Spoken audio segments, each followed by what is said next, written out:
Dober dan. Volitve imava enkrat jeseni in sicer predsedniške v Republiki Sloveniji.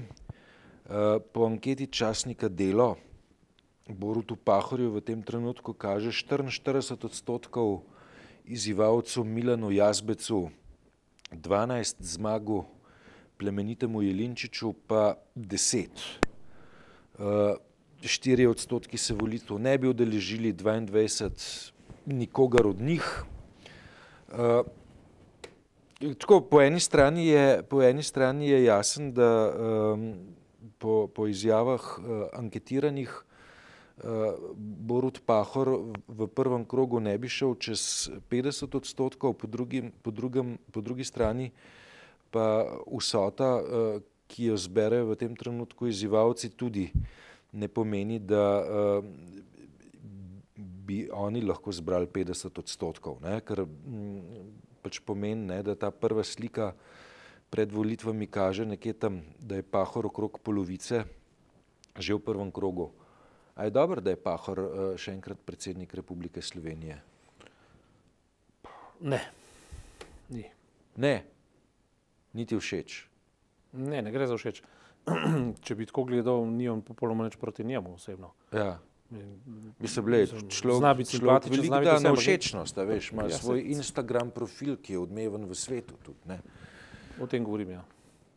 Se pravi, bojim se, da bodo, sicer adutov še nismo videli, ne, se bodo verjetno vse stranke predlagale nekaj, upam, ne, kakšne kandidate, kakšne izzivalce, ne.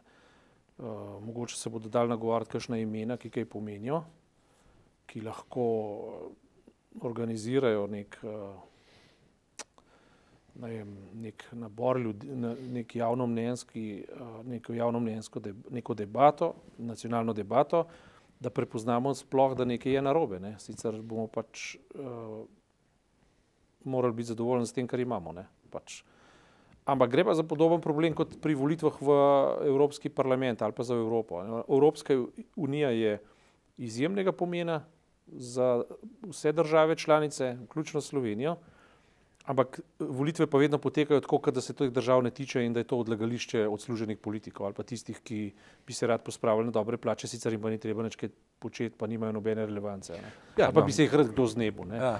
No, in za predsedniške volitve so nekaj podoben, ne, da nekako kandidati ali pa tisti, ki imajo resurse za to, da pač lahko organizirajo kampanjo in sfinancirajo tako reč, ne, nekako ne razumejo, da gre pa vendarle za simbolno zelo pomembno funkcijo, ne, ki poleg ustave simbolizira državo. Ne.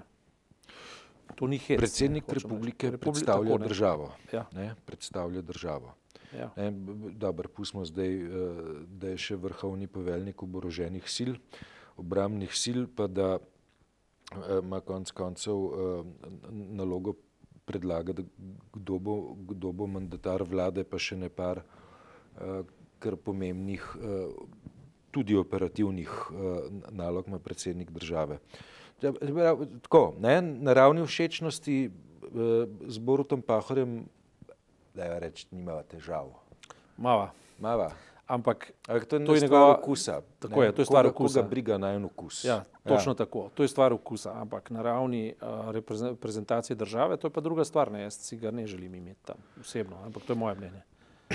Že, ampak tako, ne, ko imamo nekoga, ki je tako rekoč predestiniran, pa se opravičujem, če uporabljam napačno besedo, zato da bo ponovno izvoljen na funkcijo predsednika republike, in realistično razmišljajoče ostale politike, ne, je pravzaprav težko videti nekoga, ki bi se pa odločil,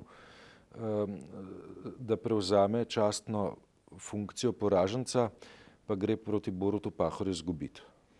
To je res, ker močni liki močnih strank, raznih, da ne bo zdaj poimenska, so v preteklosti pač na volitve kandidirali zveneča imena, za katere so vnaprej vedeli, da nimajo realnih šans, nekatere so celo prepričali v to, da jih imajo in so si celo domišljali, da lahko zmagajo, ne.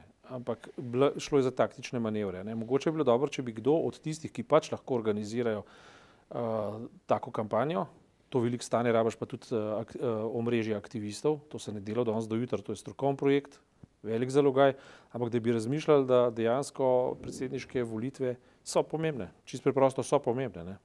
Ja.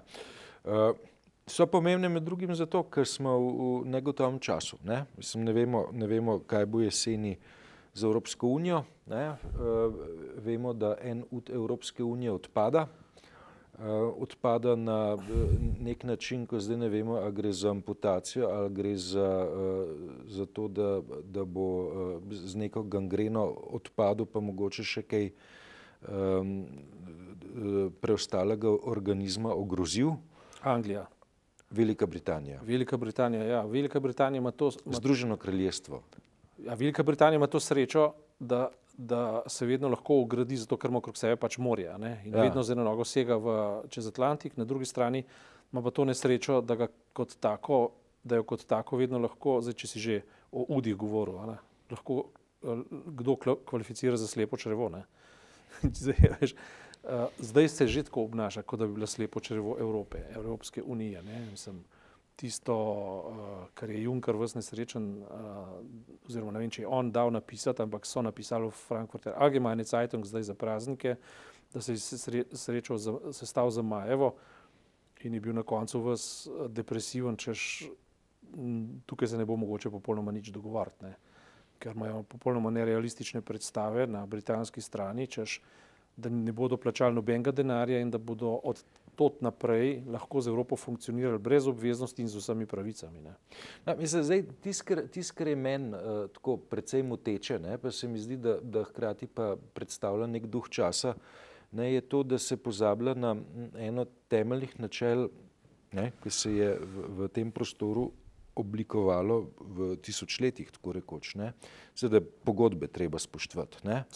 Pač, če so tukaj neki členi, ki določajo, na kakšen način se gre iz Evropske unije, pa treba te člene spoštovati, pa biti ob tem konsekventen, ne pa vzeti tisto, kar je v redu, pa pozabiti na obveznosti.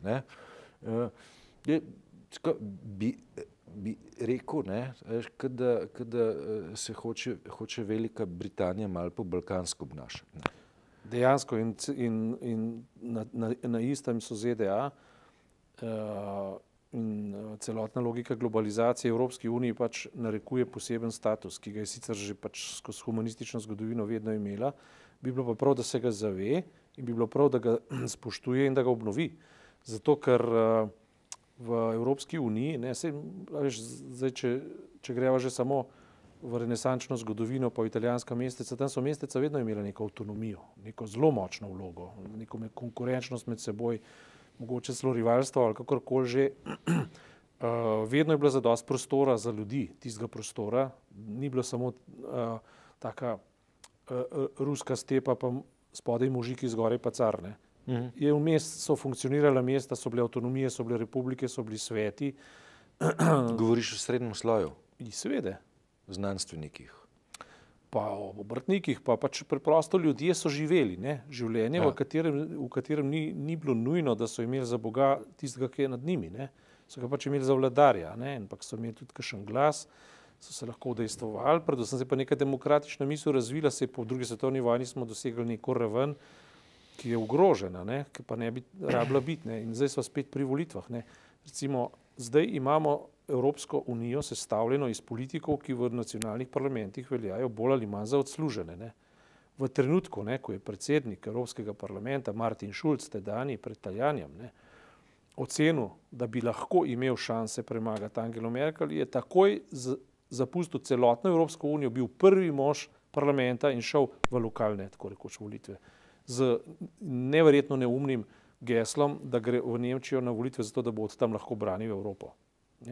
Odkje pa lahko bolj braniš Evropo kot iz sedeža Evropskega parlamenta? Se pravi, te institucije so že v izhodišču degradirane, že v pojmovanju nacionalnih parlamentov pa nacionalnih oblasti so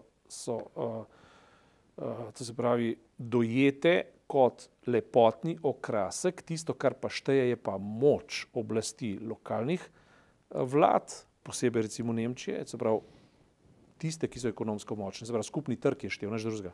To se zdaj izkazuje. Ne? Čist z PR-ovskega stališča, ne, veš, braniti Evropo proti zadnjemu liberalnemu braniku Evrope, kot so imenovali Angelo Merkel nekje, ne, je tako, ne najbolj bistro, ampak dobro, ne, zna pa biti prepričljivo, pa človeku kar dobre ankete tudi kažejo. Ne. Pred nemško situacijo, ne, ki je rezervirana tudi za jesenske mesece, imamo še veliki francoski vikend z Macronom in Marine Le Pen. Ja, sej zmaga po moje, no, zdaj, da ne bi rad se v železno palico ugriznil, ampak mislim, da je že zagotovljena pač Macronu, kar pa seveda ne bi smelo pomeniti, da Ti praviš, da to ni, da je to bolj popravni izpit kot karkoli drugega? Absolutno. To, kar si je Evropa po nekem spletu srečnih okoliščin, ki so ušle z Združenim državam na volitvah, ne? Ampak to, kar si je Evropa pridobiva zdaj, ne? To se pravi, govoriva zdaj z nizozemskimi volitvami, očitno tudi z francoskimi volitvami in mogoče potem z italijanskimi volitvami, ne? Torej, zmage nepopulistov, bomo zdaj rekli, ki so pa še vedno malo neoliberalni in tako naprej, je kvečjemu popravljen spet za Evropo, zaradi tega, ker če ne bodo iz te Evrope naredili novega koncepta, potem bodo v naslednjem krogu populisti zanesljivo zmagali. Kaj meni se tako zdi, no? Mislim, ta metafora popravnega izpita, ne, jo je treba konsekventno izpeljati. Ne? Aber, ne? Nekje smo pogrnili, ne? Se gremo še enkrat še malo učiti, pa z eno slabo dvojko naredimo. Ne? Macron, ne, finančnik, ne, je finančni mešetar, je del problema. Ne? In ga videti nekje na nadaljevanju neke humanistične tradicije bi bila čista iluzija. Ne? Več on je nadaljevanje zgodbe, ki je leta 2008 pripeljala do enega zloma, pa leta 1987 do nekega drugega finančnega zloma, mislim, ko se je ta, se reče, financializacija ekonomije ponovno postavila kot dominantni del kapitalističnega sistema. Ne? Ne, tukaj gre pa zdaj za izvedbo, ko finančnik, financar pač prevzema še državniško oblast. Ne? Ne, tako da seveda, ne, je dilema tukaj v resnici zelo hudičevska, ne, peklenska. A veš, čutiti simpatije do fašizma s človeškim obrazom, ne? Ali čutiti simpatije do človeškega obraza, ki proizvaja fašizem v končni fazi. Ne? Kapital ga namreč, ne? Pa neoliberalizem ga tudi. Ja, ta verzija finančni kapital, ne, je nedvomno botroval v 20-30 letih v vzponu. To je dokazano, to je izpričano, to so v bistvu teoretiki popisali, treba samo brati, to je že vse napisano, tukaj se ne odkriva tople vode. In zato je dejansko čas, ko bi morali se iz ljudstva, ljudi, iz populuma pač izluščati ljudje, ki so zmožni te stvari na glas govoriti smiselno. Se pravi, v nekem umirjenem, racionalnem tonu ali pa, kako ne rečem, tudi emocionalno se to niti ni pomembno, ampak važno, da povedo bistvo vsega problema, da nagovarjajo problem v njegovi realnosti in zato bi jaz pričakoval od slovenskega predsednika, da bo to govoril, ne da se bo všečkal po raznih teh forumih, ne pa po Facebookih, pa Instagramih, pa kaj se in kaj vse obstaja. Ne. Ampak, da bo sposoben nagovoriti ljudi na način, kot ga nekdo drug pač ni sposoben ali ga ne zna. Ne. In majhen te modrosti bi že morali imeti, ne, ker, kako ti naj rečem, ne, sej niti s kapitalom, niti z tistim, ki imajo veliko denarja, ni problem dotlej, dokler jih ne odnese od tal. Ko jih odnese v tal, se pa zmeraj začnejo proizvajati čudne stvari, ki imajo za povratno posledico populiste. In populisti so samo simptom nečesa. Zdaj ne vem, kako da ne znamo razbirati teh simptomov, pa jih pravilno umestiti v prostor, ne? Oziroma pravilno razložiti ljudem. Ne? Mislim, zagotovo niso nastali sami od sebe. Ne? Dober, ne? Zdaj, podcenjevati potencialno hudobijo človeka bi bilo tudi neumen, ne? Tako, ne?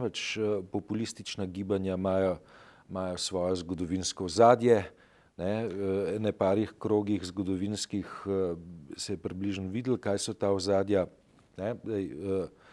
Trenutna situacija je pa tudi zelo dober humus za populistične gibanja. Vse bo lepo pa prav, ampak če bo tako na evropski ravni kot na nacionalni ravni umanjkali glasovi, ki bi, razumni glasovi, ne, ki bi te nitke skupaj potegnili, narisali neko sliko, reči, dajmo se pač po domač povedan, ki bi vzpostavili nek simbolni univerzum, nek simbolni svet, znotraj katerega se prepoznamo in začnemo z njim dihati, delati, ukrepati. Ne. Če tega ni, potem se resno sprašujemo, ne bi bilo mogoče boljš preprosto podpreti populiste in poriti stvari na mnogo slabše, Foucaultovsko, ne. Zato, da bodo potem ljudje oziroma javnost dojela, da kaj v resnici je slabo. Ne. Ker se glede na tisto, kar smo že imeli, ne vem, leta 90 pa do danes, mi že smo v tem slabšem. Ne. Ja, ampak pristaneš na Vissarionovičevo tezo, kolikor slabše, toliko boljše. Ne. S tem se tudi ni zaigrati. Foucault je drugače postavil. On je preprosto rekel, da je treba poriniti v slabo zato, da proti telesa nekako zbudiš. Ne. Se pravi, princip cepiva. Ne. Ja. Se pravi, cepivo je tako narejeno, da nekaj strupa vbrizgaš v človeško telo, zato da razvije protistrup. Ne. In na koncu res ne veš, kaj je slabše. Danes sem prebral na MMC, kako v Rusiji, ne, oziroma v Moskvi rušijo 16-stropne bloke, ne, ki jih je Hruščov dal delati. Ne. So tudi po njem poimenovani. Ne. In to zato, in bili so narejeni takrat v času, ko so ljudje živeli po barakah, ne, in jim je dal spodobna stanovanja in je pazil, menda se je tudi Slovenija oziroma Jugoslavija zagledovala potem. Ne. Spodobna stanovanja, pri katerih so se ozirali tudi na to, da imeli zadost zelenega prostora okrog, ne, da so imeli park za sprehajati in tako naprej. Ne. In zdaj jim županstvo poskuša porušati, in to pazi, na tisoče blokov, ne, porušati, narediti tiste megalomanske zgradbe, češ, da bodo iz iztrošenih šli v nova. Ljudje se pa branijo, češ, tukaj smo ljudje, tam bomo pa samo številke. Ne. Skratka, v zadju vsega je pa biznis. Ne. Gradbeni lobby poriva svoj biznis, ne. Krčil bo zelenice, dvigoval bo asfalt in pa beton. Ne. Ja, povečal bi hektarski donos. Ja. Tako je, povečal bi hektarski in tu, če se o tem pogovarjajo, se lahko začnejo pogovarjati o Evropi, se lahko začnejo pogovarjati o Sloveniji. Ne. Se pravi, ljudje kljub temu, da so živeli v najbolj zagamanem tipu komunizma, ne, so vendar nostalgično ozirajo po tem, da so imeli tisti svoj mini prostor in svoje mini dostojanstvece, ne, tam v svojem bloku in pa na vrtu pred njim, kjer je stala klopca in so tam sedeli in brali časopis, ki je bil sicer prirejen za novicami, ampak vendar. Ne. In to smo imeli za grozno slabo, in je bilo slabo, da ne bo pomote. In zdaj se pogovarjajo o še slabšem, ne, namesto o normalnem. Ne. To je tista katastrofa. No, Evropa je vendarle nekaj od tega, saj v svoji zgodovini že imela, ampak zdaj kaže, da je na tem, da izgubi, ne. To je problem. Ne. Dober. Zadeve, o katerih se pogovarjava, zlasti en odvod, ne, bodo predmet posebne številke sobotne priloge, ki bo išla 9. maja. To je dan Evrope. V tej posebni številki sobotne priloge, ki bo šla med tednom, ne, bomo nekaj pozornosti namenili rezultatom francoskih volitev, hkrati pa se bomo pogovarjali z ljudmi, ki ta kontinent razumejo. Ne. Jih ni prav zelo veliko v Republiki Sloveniji, ampak mislim, da smo nekaj teh ljudi našli, tako ljudi, ki živijo tukaj, kot ljudi, ki živijo v tujini. Recimo, eden od njih je Walter Mauritsch, ki je vodja vseh prevajalcev v inštitucijah, v evropskih inštitucijah. Dosti zanimiv sogovornik. Tako da midva končava z ekonomsko-propagandnim programom. Zdaj pa, da bi pa lahko razložili, kaj se je zgodilo na francoskih volitvah, bomo pa pač z nedelje na ponedeljek morali eno nočno dežurstvo udariti in o tem potem napisati do trenutka, ko nam bo tiskarna še omogočila, da časopis tudi natisnemo, da je 9. maja pa v kioskih. Drži.